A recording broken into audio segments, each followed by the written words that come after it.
When most people picture dinosaurs, they picture power made visible, massive bodies, heavy skulls, teeth built to crush, armor built to resist.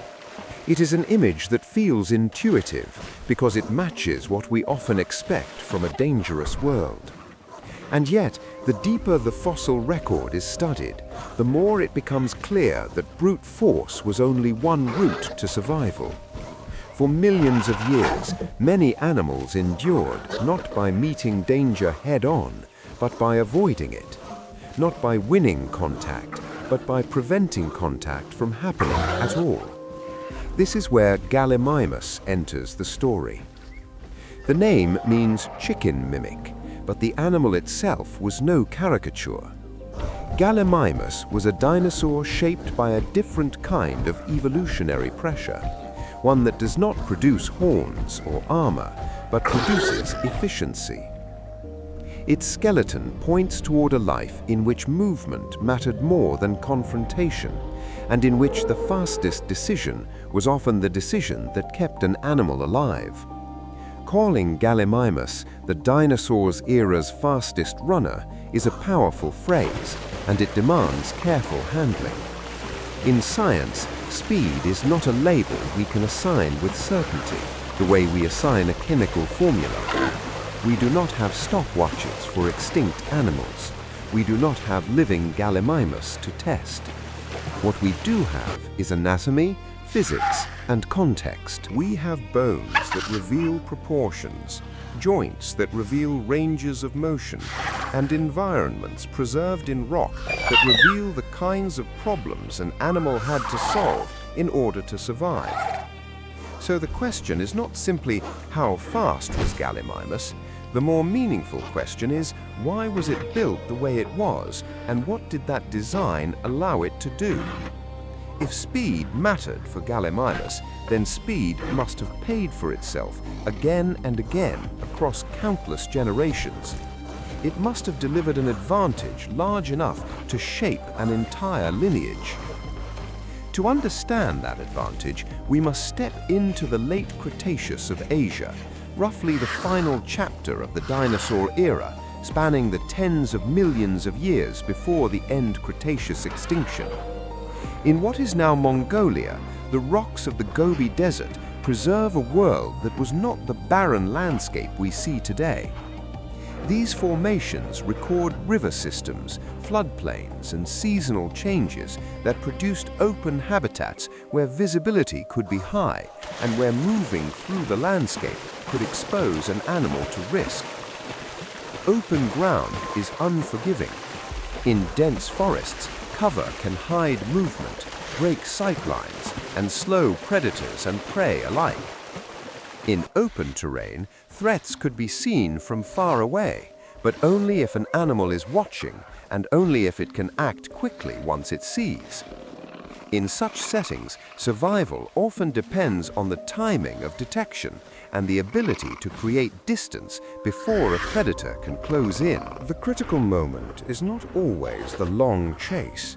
It is often the first few seconds when contact is either avoided or becomes inevitable. Gallimimus was not an apex predator. Its skull was lightly built and toothless, and there is no evidence in its anatomy that it was designed to kill large prey. Its arms were not built as grappling weapons. Its body plan does not resemble a brawler. It resembles a specialist in movement. That specialization suggests a lifestyle in which the safest encounter was the one that never happened. In the dinosaur era, this was a viable strategy because predators were powerful, but power has constraints. Large theropods, animals known for heavy skulls and muscular bodies, carried mass that made certain kinds of locomotion risky. The heavier an animal becomes, the more punishing each high-speed step is on bones, joints, and soft tissue. At a certain point, running becomes not merely expensive, but dangerous. A fall at speed can be fatal, and pushing limbs beyond safe limits can end a hunter's life as surely as it can end a prey animal's. This is why it is misleading to treat dinosaur speed as a simple race. Evolution does not stage competitions, it solves problems. A predator may not need to be the fastest animal in the ecosystem if its strategy relies on ambush, intimidation, short bursts, or targeting the vulnerable. A prey animal may not need to outrun every predator in the world. It may only need to make pursuit inefficient, to force hesitation, to reach distance before a lethal moment occurs. The skeleton of Gallimimus hints that it lived in that space, where speed was not an optional trait, but a defining one. Its entire design tends toward the features that, in living animals, are associated with running specialization. A light front end reduces the effort of balance. A long, narrow body reduces unnecessary mass. A tail that can act as a stabilizer helps maintain alignment at speed. And above all, long legs with elongated lower limb segments increase stride length and efficiency. These principles are not conjecture, they are mechanical realities. The same physics that govern modern runners governed Gallimimus. But there is an important discipline in how this must be presented. Even if the anatomy suggests high performance, we cannot translate bones into a single precise number without assumptions. Soft tissues do not fossilize in the way bones do. Muscle volume, tendon elasticity, and metabolic capacity are not preserved directly. That means speed estimates remain models, useful, informative, and sometimes strongly supported, but still models. Different research approaches can yield different ranges, and the scientific community continues to debate what is plausible for various dinosaur groups. This is not a weakness of the field, it is the mark of careful science. So rather than promising a record time, this documentary will do something more reliable. It will explain, step by step, why Gallimimus is so often cited as an extreme runner among dinosaurs. It will examine what the bones actually show, how paleontologists infer locomotor ability, and what kinds of environmental pressures could have shaped this design. It will also ask a more subtle question.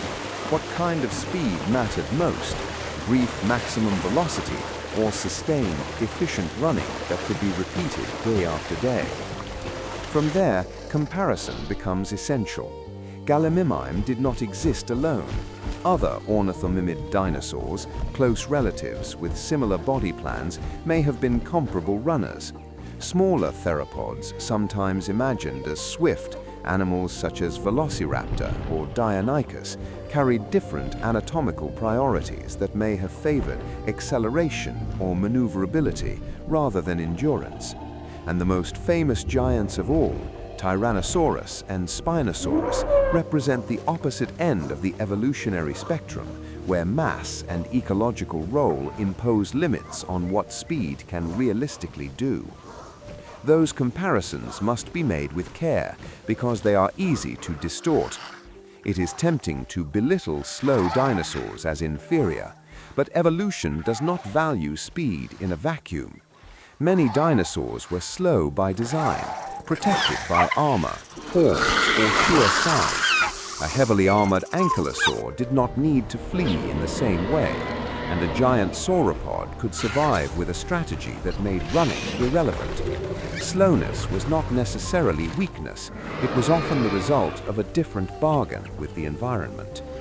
Gallimimus made a different bargain. It traded away many forms of defense, and in return, it gained mobility.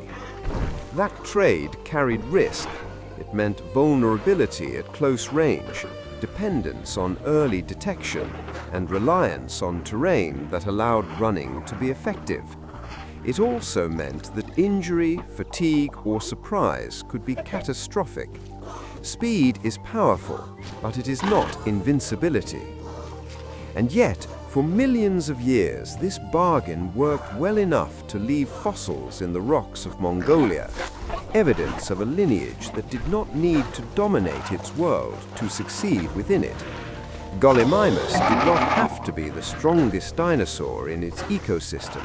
It only had to survive long enough, often enough, to pass on the traits that made survival more likely. In the next part, we move from the general to the specific. We will enter the late Cretaceous landscapes more closely, look at the environmental pressures that reward running specialization, and begin building the logic that connects open habitats, predation risk, and the evolutionary path that produced a dinosaur built to run. To understand why Gallimimus became so deeply shaped by running, it is necessary to understand the world in which it lived, not as a backdrop, but as an active force. Evolution does not occur in isolation. Every anatomical feature is a response to repeated pressure applied over time by an environment that rewards some solutions and punishes others. During the late Cretaceous, Central Asia was dominated by landscapes that differed sharply from the dense forests often imagined in prehistoric scenes. Geological evidence from formations such as the Nemegt indicates wide floodplains crossed by river systems, interspersed with open, seasonally vegetated ground. These were not empty plains, but complex ecosystems with fluctuating resources and long sight lines. For animals moving through them, visibility was both an advantage and a danger. In open environments, concealment is unreliable. Vegetation may offer partial cover, but it does not block vision in the way forests do. Movement can be detected at great distance, and once detected, it cannot be undone. This changes the rules of survival. In such settings, an animal's fate is often decided not by what happens after a chase begins, but by whether the chase begins at all. Predation pressure in the late Cretaceous was intense. Large theropods shared these ecosystems, and their presence shaped the behavior and evolution of smaller animals around them. These predators were capable of killing with a single successful attack, but they were also constrained by size. Mass brings power, but it also brings inertia. Acceleration becomes more costly. Turning becomes more difficult. Sustained high-speed pursuit becomes risky, both energetically and mechanically. This imbalance created a narrow but important opportunity. If a prey animal could detect danger early and move quickly enough to make pursuit inefficient, it could survive without ever engaging in direct conflict. Over time, individuals better suited to that strategy would leave more descendants. Running, in this context, was not about speed for its own sake. It was about distance, timing, and probability. Gallimimus appears to have evolved squarely within this ecological logic. Its environment did not favor animals that stood their ground. It favored animals that noticed danger early, responded immediately, and moved efficiently across open ground. The anatomy of Gallimimus suggests that this strategy paid off consistently enough to shape its entire body plan. Environmental variability reinforced this pressure. Seasonal flooding and drying altered the distribution of food and water. An animal that could move efficiently between resource patches had a clear advantage. Mobility reduced dependence on any single area and lowered competition with less mobile species. Running ability, therefore, served not only as a defense against predators, but also as a tool for exploiting space. This dual role is important. Speed is often discussed only in the context of escape, but for Gallimimus, movement itself was likely central to daily life. Covering large distances at low energetic cost allows an animal to adjust to changing conditions without exhausting itself. Over time, this flexibility can be just as important as avoiding predation. The cost of being slow in such environments was severe. An animal that hesitated, that tired quickly, or that could not maintain distance once pursuit began, faced repeated risk. Even small disadvantages, repeated over many encounters, could drastically reduce survival. Evolution does not need dramatic failures to act. It acts through accumulation. Those that survived slightly more often became ancestors. Those that did not vanished. This helps explain why Gallimimus did not evolve alternative defenses. Heavy armor would have increased protection at close range, but it would also have increased mass and reduced acceleration. Horns or weapons would have been useless without the strength to wield them effectively. For a medium-sized animal in open terrain, such traits would have offered limited benefit at high cost. Speed, by contrast, scaled well within this size range. By minimizing unnecessary mass and optimizing limb proportions, Gallimimus could gain substantial benefits without crossing biomechanical limits.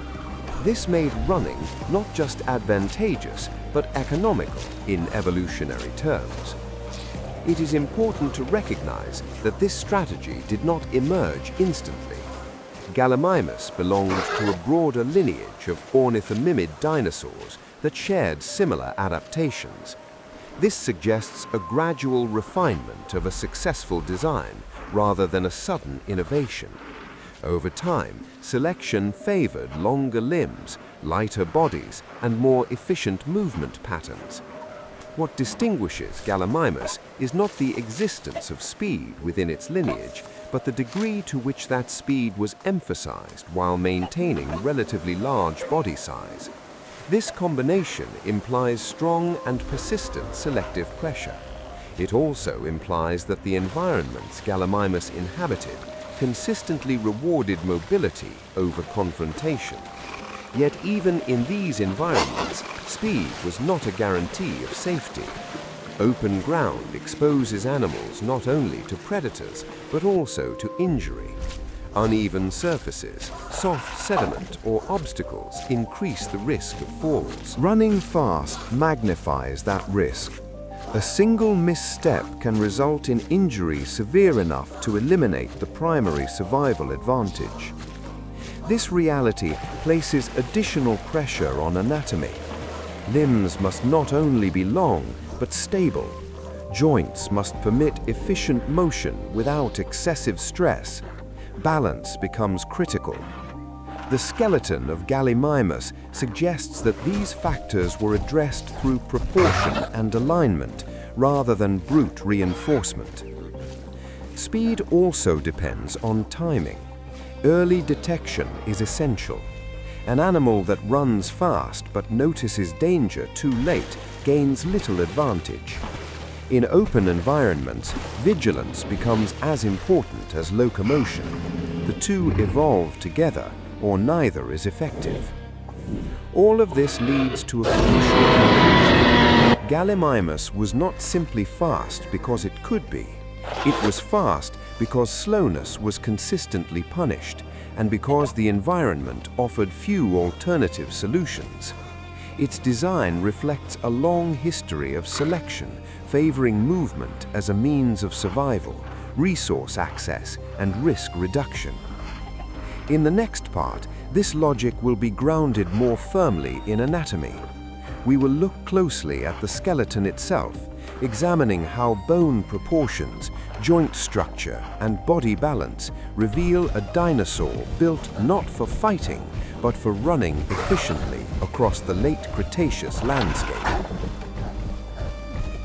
When paleontologists describe Gallimimus as a dinosaur built for speed, they are not relying on metaphor or impression.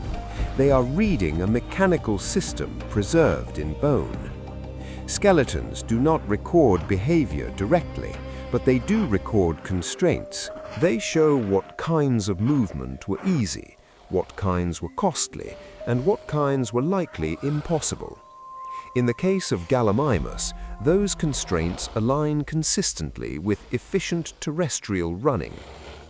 The first and most immediately noticeable feature is the overall balance of the body.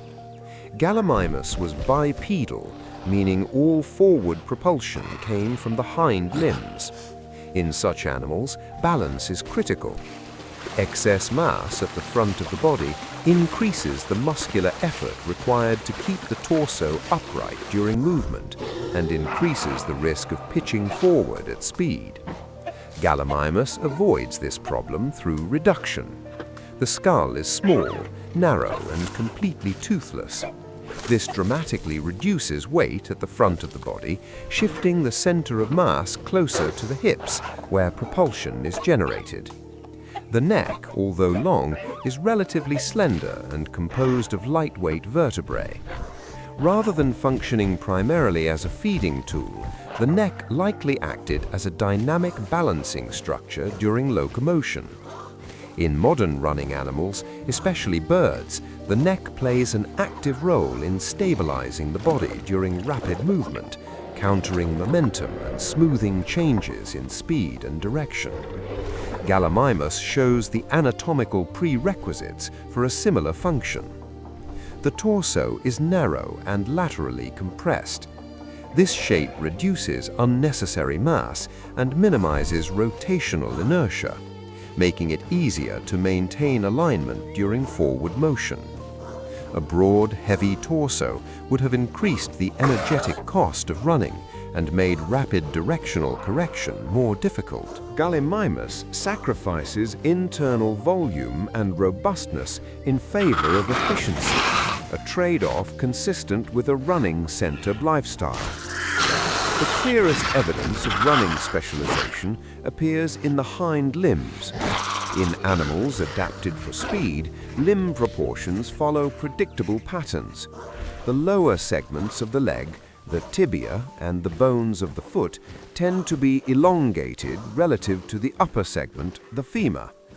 This arrangement increases stride length without requiring a proportional increase in muscle mass. Each step covers more ground, improving efficiency. Gallimimus fits this pattern exceptionally well. The tibia is long relative to the femur, and the metatarsals are elongated and closely bound together. This tight, streamlined configuration creates a rigid lever well suited to transmitting force directly forward. It is not a design optimized for jumping, grappling, or sudden vertical movement. It is optimized for repeated forward-directed strides. The femur itself is relatively straight and lacks the exaggerated muscle attachment scars seen in animals adapted for explosive power. This suggests musculature tuned for repetitive contraction rather than maximal force output. In biomechanical terms, Gallimimus appears adapted for endurance rather than short bursts of acceleration alone. This distinction is important. An animal built for endurance can sustain moderately high speeds over longer distances, which is often more valuable in open environments than brief maximum velocity. The knee and ankle joints reinforce this interpretation. Their structure allows efficient forward and back movement with limited lateral deviation. Excessive sideways motion wastes energy and increases stress on joints. By restricting movement primarily to the plane of travel, Gallimimus reduces energetic loss and improves stability at speed. The feet provide further confirmation. Gallimimus had 3 functional toes on each foot, aligned nearly parallel to one another. This narrow, forward-facing arrangement concentrates force along the direction of motion and reduces the energy lost to sideways spreading. In contrast, animals adapted for stability at low speeds or for moving on uneven terrain often have broader, more splayed feet. Gallimimus chose efficiency over versatility. There is no evidence of enlarged claws or grasping structures in the feet. This absence matters. Claws suitable for combat or manipulation add mass and alter force distribution. Gallimimus feet are not weapons. They are springs and levers designed to absorb impact and return energy with each step. This elastic function is a cornerstone of efficient running in modern animals. Soft tissues do not fossilize in a way that allows direct measurement of muscle size or composition, but bones retain indirect clues. Muscle attachment sites on the pelvis and femur indicate well-developed hind limb musculature, but not the extreme hypertrophy associated with animals built for grappling or striking. This again points toward a balance between strength and endurance rather than maximum force. The tail completes the system. Gallimimus possessed a long tail stiffened by interlocking vertebral processes. Such rigidity limits flexibility, but it serves an important stabilizing function. During rapid movement, the tail acts as a counterbalance, controlling yaw and helping the animal maintain alignment. This is especially important during acceleration and when making gradual turns at speed. A flexible, heavy tail would introduce instability. A stiff, lightweight tail supports control. Taken together, these features form a coherent mechanical picture. Gallimimus was not simply a dinosaur that could run. It was a dinosaur whose entire body was arranged around the act of running efficiently, repeatedly, and with reduced energetic cost. Each anatomical decision reinforces the others. Remove one, and the system would be less effective. This does not mean Gallimimus was fragile or poorly built. It means its strength was distributed differently. Instead of reinforcing skulls, claws, or armor, it reinforced balance, alignment, and stride efficiency. In evolutionary terms, this reflects a clear prioritization. It is important to emphasize what this anatomy does not show. There is no indication that Gallimimus was adapted for high-impact collisions, powerful grappling, or close-range combat. There is no sign of adaptations for climbing, digging, or swimming. These absences are not gaps in knowledge, they are meaningful constraints. Gallimimus was specialized, and specialization always narrows possibilities. The skeleton also suggests limits. Long, slender limbs are efficient but vulnerable. They tolerate stress best when forces are predictable and aligned. Uneven terrain, sudden obstacles, or sharp turns would increase risk. This reinforces the idea that Gallimimus was most effective in open environments where running could be smooth and sustained rather than erratic. All of this leads to a crucial clarification. The anatomy of Gallimimus supports the idea that it was among the most efficient runners of its time, but it does not, by itself, tell us exactly how fast it could run. Speed emerges from anatomy, but it is also shaped by muscle physiology, coordination, and behavior, factors that fossils only hint at. To move from form to performance, scientists must model possibilities, test limits, and accept uncertainty. In the next part, we will examine how those estimates are made, what they can tell us, and where the boundaries of certainty lie when we ask the most tempting question of all: how fast was Gallimimus really? As tempting as it is to attach a number to Gallimimus and declare the question settled, science does not allow such simplicity. Speed in extinct animals cannot be measured directly. There are no preserved muscles contracting against tendons, no living joints absorbing impact, no nervous systems coordinating movement. What remains are bones, and bones tell us what was possible, not what was guaranteed. To move from anatomy to performance, paleontologists rely on models. These models combined limb proportions, estimated body mass, joint range of motion, and mechanical principles that govern how force is produced and transmitted during running. Each model rests on assumptions, and each assumption introduces uncertainty. That uncertainty does not invalidate the results, but it defines their limits. One of the most common approaches begins with limb proportions. In living animals, a consistent relationship exists between the length of the lower leg and the efficiency of running. Longer distal limb segments generally allow longer strides without a proportional increase in muscular effort. Gallimimus scores highly by this measure. Its elongated tibia and metatarsals suggest a stride length well suited to covering ground efficiently. Body mass complicates this picture. As animals become heavier, the forces acting on their skeleton during running increase dramatically. Even modest increases in speed produce disproportionately large increases in stress. This is why the largest land animals alive today do not gallop at extreme speeds. Their skeletons are not weak, but physics imposes limits. Estimates of Gallimimus's mass place it in an intermediate zone. It was far lighter than giant theropods, but far heavier than small, agile dinosaurs. This matters because it suggests that Gallimimus could benefit from long strides without suffering the extreme structural penalties that constrain very large animals.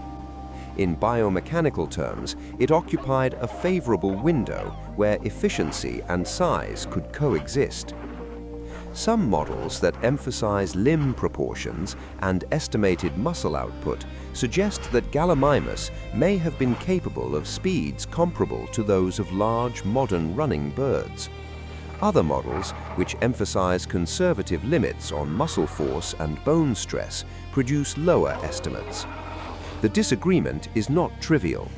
Small changes in assumed muscle strength or gait can shift estimated speed ranges significantly. For this reason, responsible studies avoid presenting a single definitive value. Instead, they focus on relative performance. By nearly all comparative measures, Gallimimus ranks among the most cursorily adapted non-avian dinosaurs. It consistently outperforms large theropods in running efficiency and compares favorably to smaller dinosaurs when sustained movement is considered. Another important distinction is between maximum speed and sustainable speed. Maximum speed refers to the fastest velocity an animal can achieve briefly, often at great energetic cost. Sustainable speed refers to the pace an animal can maintain long enough to matter ecologically, such as during escape or migration.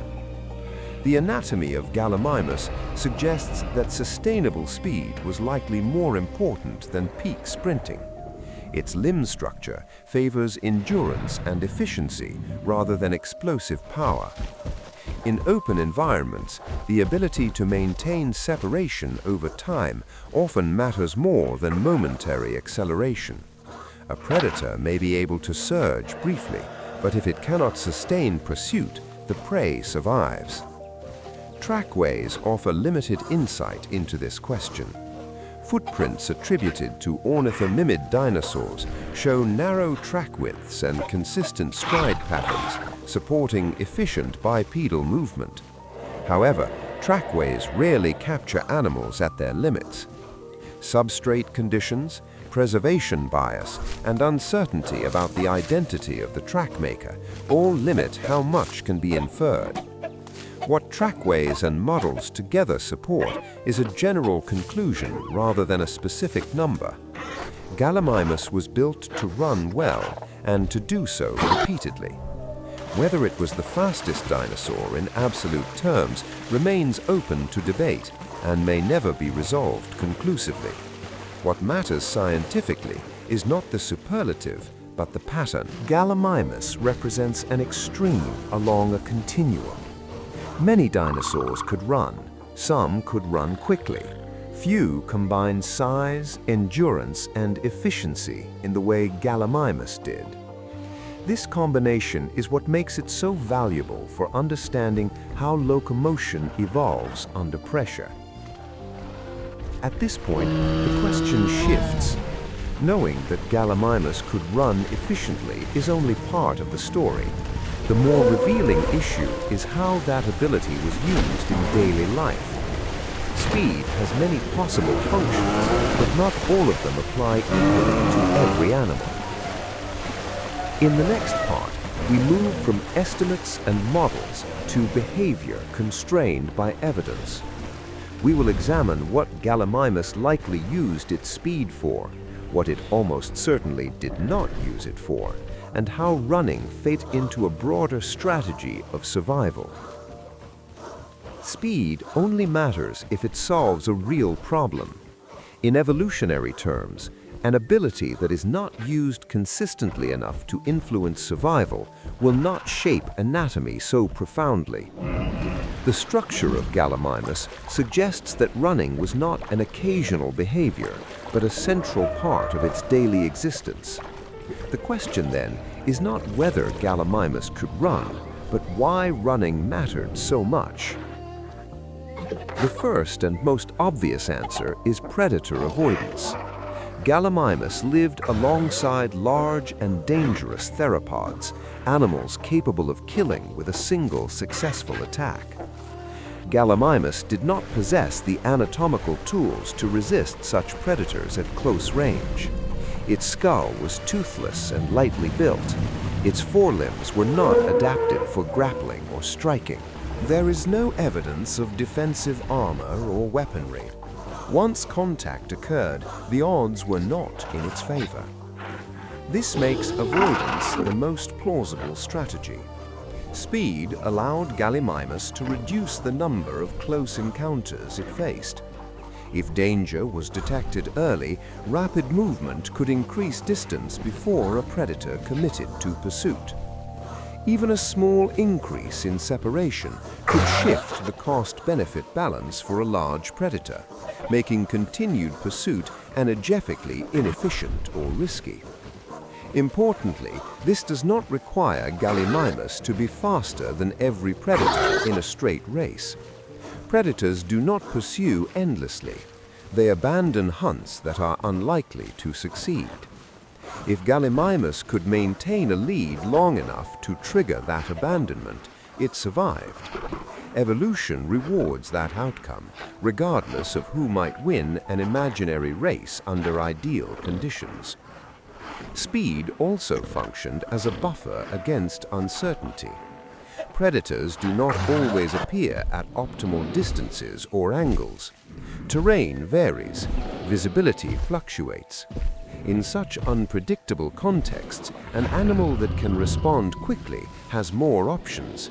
It can change direction, move toward safer ground, or simply create space while assessing the threat. Gallimimus's running ability likely provided this flexibility. Speed alone, however, is ineffective without awareness. Early detection is critical. An animal that runs fast but notices danger too late gains little advantage. Gallimimus's large eye sockets suggest well-developed vision, particularly suited to open environments where long sightlines allow threats to be detected at distance. While fossils cannot reveal behavior directly, this anatomical feature aligns with a lifestyle that depended on vigilance. Speed and perception therefore form a coupled system. Awareness creates opportunity. Movement converts opportunity into survival. This pairing is common in modern animals that rely on running rather than defense, and Gallimimus fits this pattern well. Running also likely played a role beyond predator avoidance. In seasonal environments, resources are unevenly distributed. Food availability shifts with water levels, plant growth, and climate variation. An animal capable of moving efficiently across large areas can exploit a wider range of resources and avoid local shortages. Gallimimus anatomy suggests it could travel long distances without prohibitive energy cost, reducing dependence on any single feeding area. This mobility would have reduced competition with more sedentary species. It also would have allowed Gallimimus to respond to environmental change more flexibly on a day-to-day basis. In this sense, speed was not just an escape mechanism, but a way of using space effectively. It is equally important to consider what Gallimimus likely did not use its speed for. There is no evidence that it used running offensively to chase prey or harass other animals. Its anatomy does not support rapid grappling, sudden stops, or high-impact collisions. These behaviors require robust forelimbs, reinforced joints, and different muscle arrangements than those seen in Gallimimus. Speed was therefore not a tool of dominance, it was a tool of disengagement. Some fossil assemblages suggest that ornithomimids may have occurred in groups, but this evidence is debated. Bone concentrations can result from environmental processes such as flooding rather than social behavior. If Gallimimus did move in loose groups at times, speed would have complemented that arrangement. Multiple individuals scanning the environment increase the chance that at least one detects danger early, and rapid movement by one animal can trigger escape in others. However, this remains speculative and must be treated cautiously. Speed also shaped risk. Running fast increases the consequences of error. Uneven ground, obstacles, or misjudged turns raise the likelihood of injury. A minor injury could severely reduce running ability, effectively removing Gallimimus's primary defense. This vulnerability implies strong selection for coordination, balance, and skeletal alignment, all of which are reflected in its anatomy. Age likely influenced performance as well. Juveniles may have been agile but inexperienced. Adults would reach peak efficiency. Older individuals likely faced declining endurance and slower response times. Fossils cannot document these changes directly, but patterns in living animals make such age-related effects likely.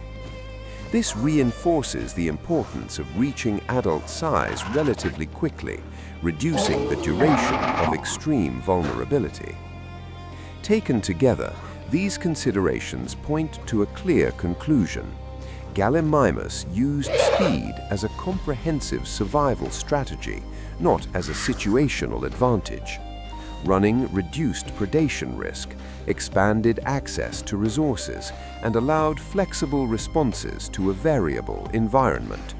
It did not eliminate danger, but it shifted probabilities in Gallimimus's favor often enough to matter. In the next part, this strategy will be placed in a broader comparative context. Gallimimus was not the only dinosaur adapted for speed. To understand what made it distinctive, we must compare it carefully with other fast-running dinosaurs and examine where similarities end and important differences begin. Gallimimus did not evolve its running ability in isolation. Speed as a survival strategy appeared multiple times among dinosaurs, and several lineages show anatomical features consistent with rapid terrestrial movement. To understand what makes Gallimimus distinctive, it is necessary to compare it with these near equals, not to crown a single winner, but to clarify how different kinds of speed served different purposes. Within its own broader group, the ornithomimids, Gallimimus shares many traits with close relatives. Dinosaurs such as Struthiomimus and Ornithomimus display similar body plans, long legs, lightweight torsos, reduced forelimbs, and narrow feet. These similarities indicate that efficient running was not an accident or a one-off adaptation, but a successful solution that evolved repeatedly within this lineage. What distinguishes Gallimimus is not the presence of speed, but its degree and scale. Gallimimus was among the largest ornithomimids known, yet it retained a high level of cursoral specialization. As body size increases, maintaining running efficiency becomes increasingly difficult. Stress on bones and joints rises sharply, and the energetic cost of movement grows. Many animals compensate by becoming slower or shifting to different strategies. Gallimimus did not. It pushed the running-based design close to its upper practical limit. This makes comparisons with smaller, fast dinosaurs especially revealing. Dromaeosaurs, such as Velociraptor and Deinonychus, are often imagined as extremely fast because of their predatory image. They were certainly agile and capable of rapid acceleration, but their anatomy tells a more nuanced story. These dinosaurs possessed robust forelimbs, enlarged claws, and body proportions suited to grasping and close-range combat. Their hind limbs were capable of running, but they also had to support jumping, pouncing, and rapid directional changes. These competing demands create trade-offs. An animal optimized for grappling prey cannot devote all of its structure to efficient, sustained running. In biomechanical terms, dromaeosaurs were likely excellent at short bursts of speed and maneuverability, but less efficient over long distances than a specialized runner like Gallimimus. Gallimimus represents a different choice. It sacrificed grasping ability and combat versatility in order to reduce mass and streamline its body for forward motion. This did not make it universally faster in every situation, but it made it exceptionally efficient within its ecological role. Where a dromaeosaur might rely on surprise and sudden acceleration, Gallimimus relied on early detection and sustained movement. Comparisons within ornithomimids further reinforce this pattern. While Struthiomimus and Ornithomimus were likely fast, their slightly smaller size may have given them advantages in acceleration or agility.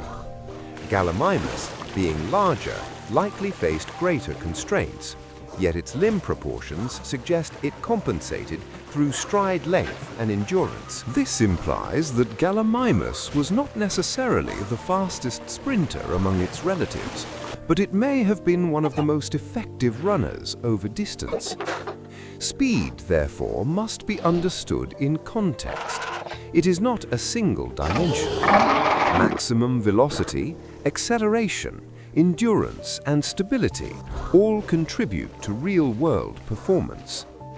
Gallimimus appears to have emphasized endurance and efficiency rather than explosive speed alone. In open environments, this emphasis would have been particularly valuable, allowing it to maintain separation from predators long enough to make pursuit unprofitable. It is also important to recognize that speed-based strategies are shaped by what they avoid as much as by what they enable. Gallimimus did not need to close distance rapidly, strike prey, or wrestle competitors. Its success depended on doing the opposite, creating space, maintaining it, and using the landscape to its advantage. By comparing Gallimimus with other fast-running dinosaurs, a clearer picture emerges. Gallimimus was not an anomaly, but it was an extreme. It represents one end of a spectrum of locomotor specialization, where running efficiency became the dominant organizing principle of the body. In the next part, the comparison will shift to an even more dramatic contrast. We will examine how Gallimimus's running strategy compares to that of the most famous and powerful predators of the dinosaur era, and why their evolutionary paths placed very different limits on speed. When Gallimimus is placed beside the most iconic predators of the dinosaur era, the contrast is immediate and instructive. Animals such as Tyrannosaurus rex and Spinosaurus have come to define public ideas of prehistoric power, yet their bodies reveal evolutionary priorities very different from those that shaped a specialized runner. Tyrannosaurus rex was built around force. Its skull was massive, reinforced to withstand stresses generated by one of the most powerful bites known among terrestrial animals. Its torso was deep and muscular, and its hind limbs were required to support and move a body weighing several tons. These features imposed unavoidable constraints. As body mass increases, the mechanical cost of running rises steeply. Bones experience higher bending stresses, joints absorb greater impact forces, and the consequences of a fall become severe. Biomechanical studies consistently indicate that Tyrannosaurus rex could move effectively and may have been capable of moderate running speeds, but sustained high-speed pursuit would have carried significant risk. Importantly, this limitation was not a disadvantage within its ecological role. Tyrannosaurus rex did not need to chase prey over long distances. Its strategy favored ambush, intimidation, and overwhelming force at close range. In such a context, extreme speed offered diminishing returns. Gallimimus occupied the opposite end of this relationship. Its survival did not depend on closing distance, but on creating it. Where Tyrannosaurus rex invested in skull strength and muscle mass, Gallimimus invested in balance, limb elongation, and efficiency. The difference is not one of capability, but of purpose. Each body reflects a solution to a different ecological problem. The contrast becomes even sharper when considering Spinosaurus. Unlike Tyrannosaurus rex, Spinosaurus was adapted to a semi-aquatic lifestyle. Its elongated jaws, conical teeth, and skeletal proportions suggest specialization for hunting aquatic prey. Recent research indicates that its center of mass was shifted forward and that its hind limbs were relatively short compared to its body size. These traits are poorly suited to rapid terrestrial running, but advantageous for stability and propulsion in water. For Spinosaurus, speed on land was largely irrelevant. Its evolutionary success depended on exploiting a niche where terrestrial competition mattered less. Gallimimus, by contrast, lived entirely within that terrestrial competition and adapted accordingly. Comparing the two highlights a central principle of evolution. Adaptations only make sense within the environments that reward them. Size plays a decisive role in these comparisons. As animals become larger, the window for safe, efficient running narrows. Gallimimus existed below that threshold, where limb elongation and mass reduction could still deliver meaningful gains. Tyrannosaurus rex and Spinosaurus did not. Evolution did not fail to make them fast, it simply had no reason to. These comparisons also clarify a common misconception. Gallimimus did not need to outrun Tyrannosaurus rex in an absolute sense. It needed to avoid the conditions under which Tyrannosaurus rex was most dangerous. By detecting threats early and moving efficiently across open ground, Gallimimus reduced the likelihood of lethal encounters before they occurred. Speed, in this context, is not about winning races. It is about shaping interactions so that races never begin. That distinction is essential for understanding how such different dinosaurs could coexist in the same ecosystems for millions of years. With the largest predators considered, the next contrast lies at the opposite extreme. Many dinosaurs evolved bodies so slow, massive, or heavily protected that speed became unnecessary. Examining those animals reveals why Gallimimus' strategy, while effective, was only one of many viable paths through the dinosaur era. At the far end of the dinosaur spectrum are animals for which speed offered little advantage and, in some cases, would have been biologically counterproductive.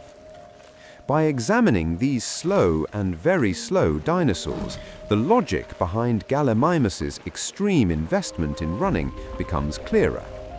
Evolution does not favor speed universally. It favors whatever strategy reduces risk most effectively within a given set of constraints. Armored dinosaurs provide one of the clearest examples. Ankylosaurs, for instance, were built low to the ground, with wide bodies covered in thick osteoderms, and, in some species, massive tail clubs. Their limbs were short and robust, designed to support weight rather than generate rapid movement. Running fast was neither possible nor necessary. Their survival strategy relied on deterrence. Predators faced the risk of injury simply by approaching, and once contact occurred, the cost could be severe. For such animals, slowness was not a flaw. It was a consequence of a design that traded mobility for protection.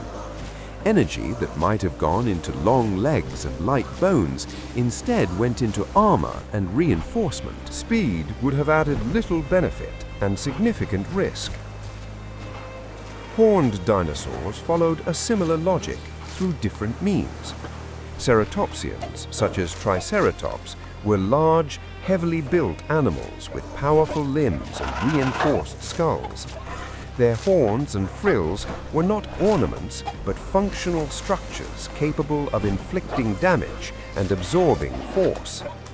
These dinosaurs could move effectively, but their anatomy does not indicate specialization for high-speed running. Instead, they relied on size, strength, and likely group presence to deter predators. Again, speed was unnecessary. A ceratopsian did not need to flee quickly if standing its ground was a viable option. Evolution shaped these animals around that reality. At the extreme end of slowness were the sauropods. With body masses reaching tens of tons, sauropods faced physical limits that made rapid running impossible. Their limbs were columnar, designed to support enormous weight with minimal bending. Joint structure and bone geometry indicate slow, energy-efficient locomotion rather than speed.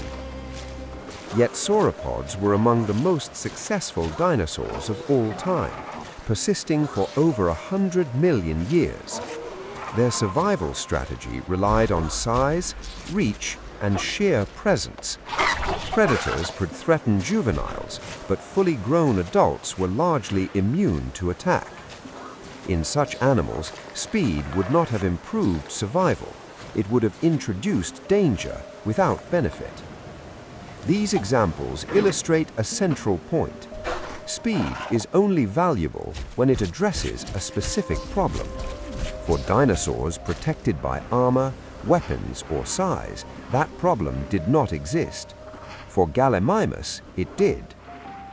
Gallimimus occupied an intermediate size range. It was too large to hide effectively, yet too small to deter predators through mass alone. Heavy armor would have imposed a significant locomotor cost without providing sufficient protection. Horns or weapons would have required structural reinforcement and muscular investment that conflicted with efficient running. Within these constraints, speed was not just advantageous, it was the most economical solution available.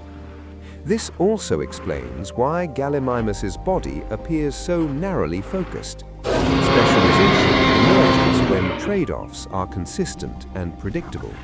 Over time, traits that do not contribute to survival are reduced or lost. In Gallimimus, this led to a body that seems almost singularly devoted to movement. However, specialization also brings risk. Animals that rely on speed depend on conditions that allow speed to function. Terrain must be navigable, injuries must be rare, energy intake must be sufficient. When any of these factors fail, the strategy weakens. This tension sets the stage for the next consideration. Speed delivered powerful advantages, but it also imposed costs and limits that shaped how Gallimimus could live and how vulnerable it was when circumstances changed.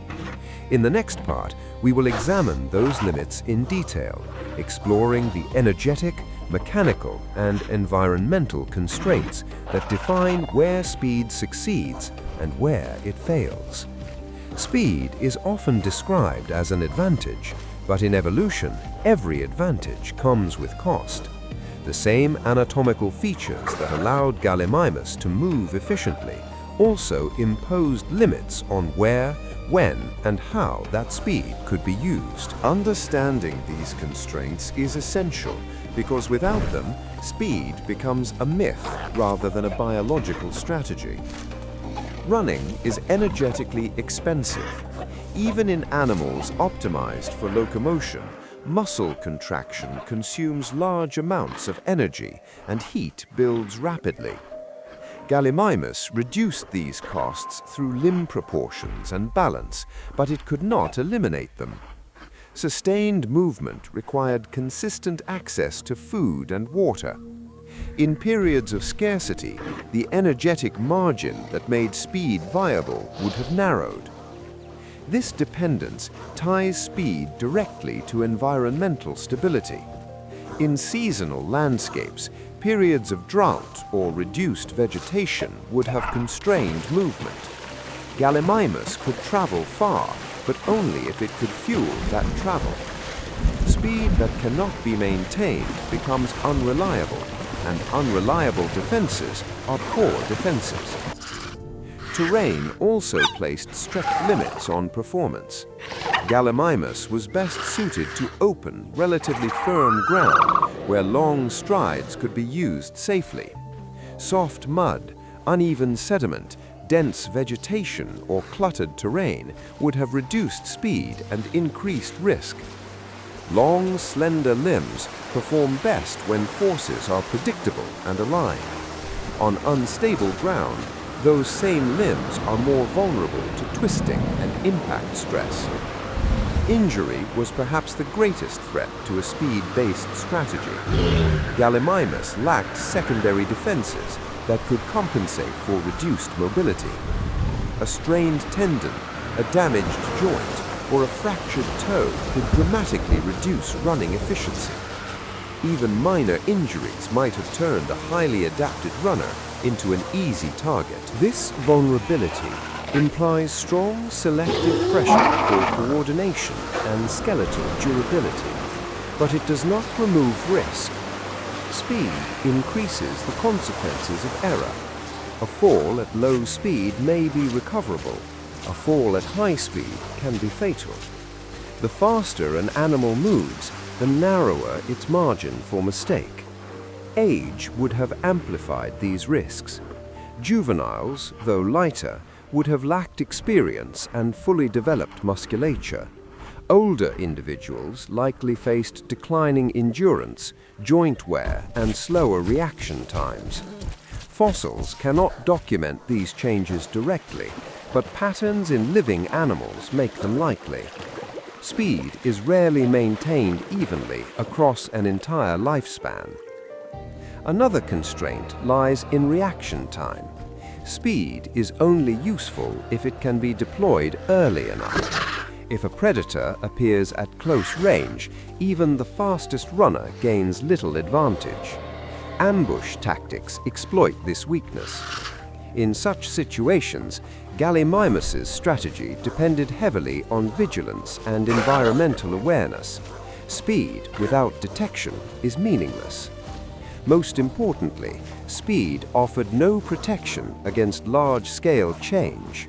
Running solves immediate problems: predators, competition, resource access, but it does not address shifts that operate across entire ecosystems.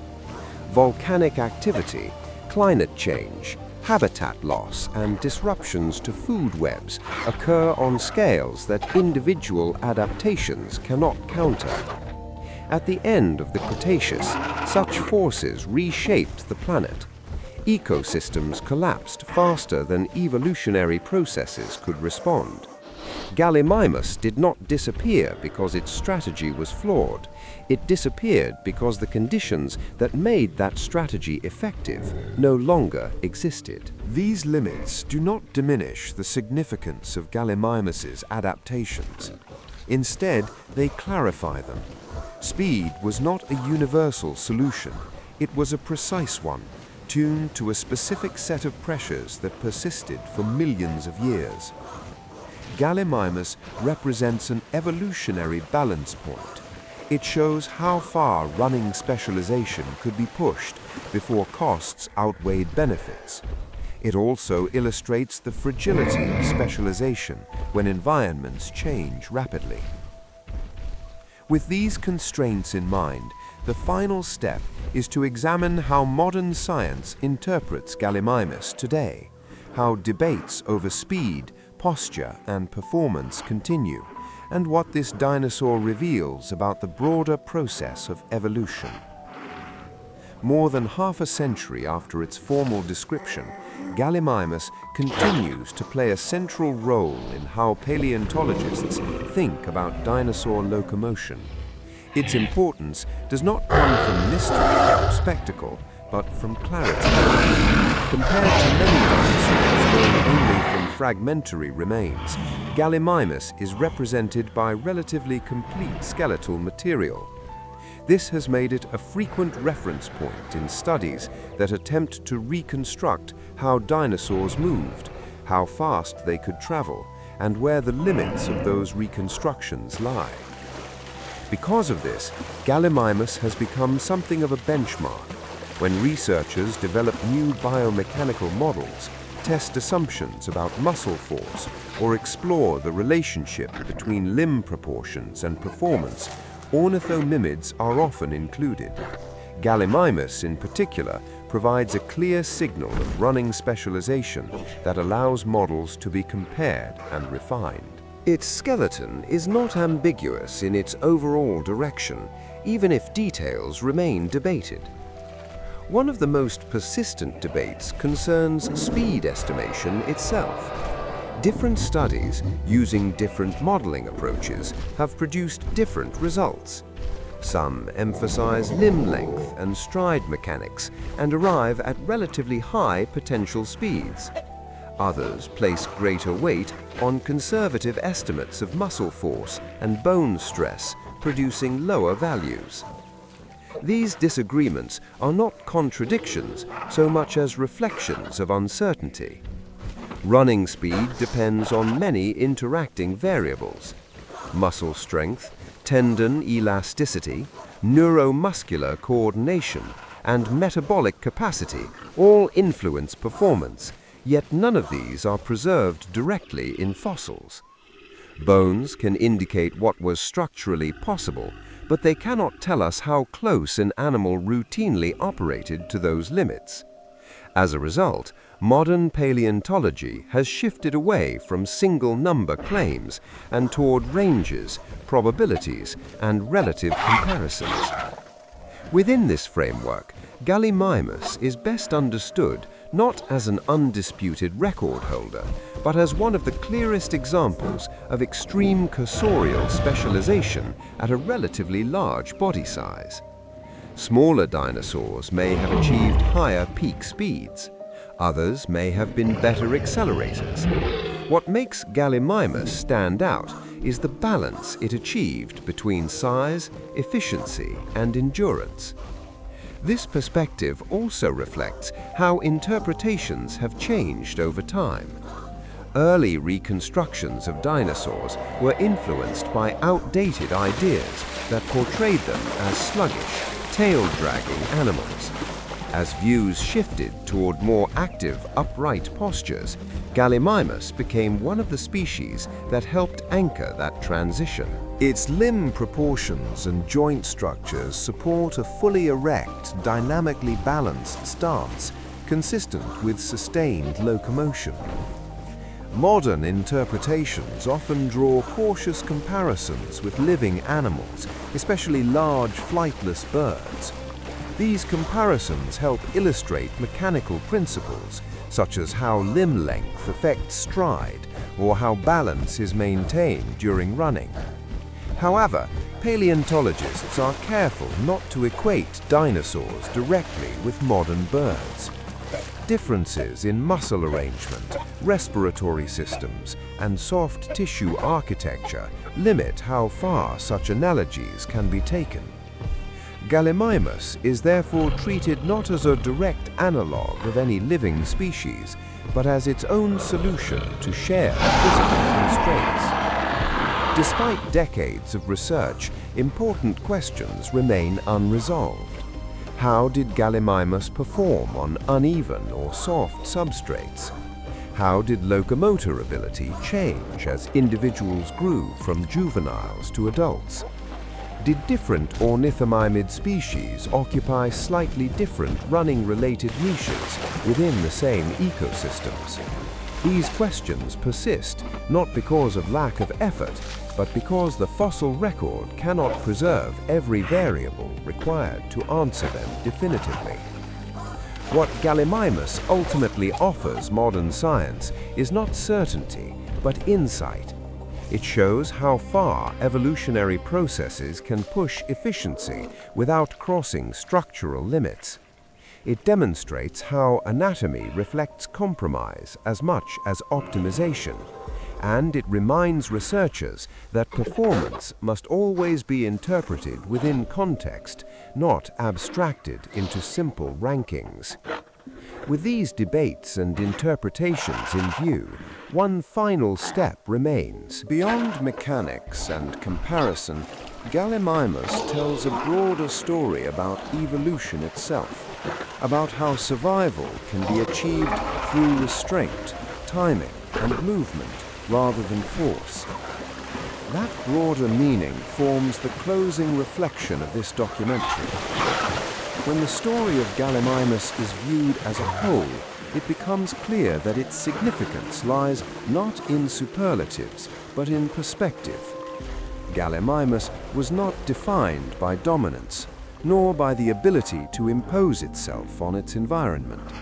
It was defined by how precisely its body matched the demands of the world it inhabited. Its legacy is not one of spectacle, but of alignment between form, function, and circumstance. Evolution does not reward excess, it rewards adequacy repeated over time. Gallimimus did not need to be the fastest possible animal in every scenario. It needed to be fast enough, often enough, to shift the odds of survival in its favor. Its anatomy reflects that balance. Long legs, a light front end, efficient joints, and a stabilizing tail all point toward a life in which movement reduced danger rather than confronted it. This perspective reshapes how we think about success in prehistoric ecosystems. The dinosaur era was not ruled solely by giants. It was sustained by networks of interaction, where predators, prey, and competitors each occupied roles shaped by constraint as much as opportunity. Gallimimus existed within those networks as a specialist in avoidance, using speed not as a weapon, but as a means of remaining outside the reach of force. Its story also illustrates the limits of specialization. Gallimimus thrived as long as the environment continued to reward open ground mobility, early detection, and efficient movement. When those conditions held, its strategy worked remarkably well. When they disappeared, speed offered no refuge. The end Cretaceous extinction did not single out the slow or the weak. It erased entire systems, rendering even the most refined adaptations irrelevant. This does not diminish the achievement represented by Gallimimus. On the contrary, it clarifies it. For millions of years, within the bounds set by physics and biology, Gallimimus embodied one of the most effective solutions available to a medium-sized dinosaur living among predators. It shows that survival can be achieved through precision rather than excess, through timing rather than confrontation. In modern paleontology, Gallimimus continues to matter because it resists simplification. It cannot be reduced to a single number or a single claim. Instead, it invites careful reasoning, cautious modeling, and respect for uncertainty. It reminds us that bones preserve not just structure, but choices. Choices made by evolution in response to repeated pressures across deep time. Ultimately, Gallimimus reveals something fundamental about life's history. Survival is not always about becoming larger, stronger, or more aggressive. Sometimes it is about knowing when to move, how to move, and when not to be there at all. In the age of giants, Gallimimus did not seek to dominate its world. It learned how to pass through it. And for millions of years, that was enough.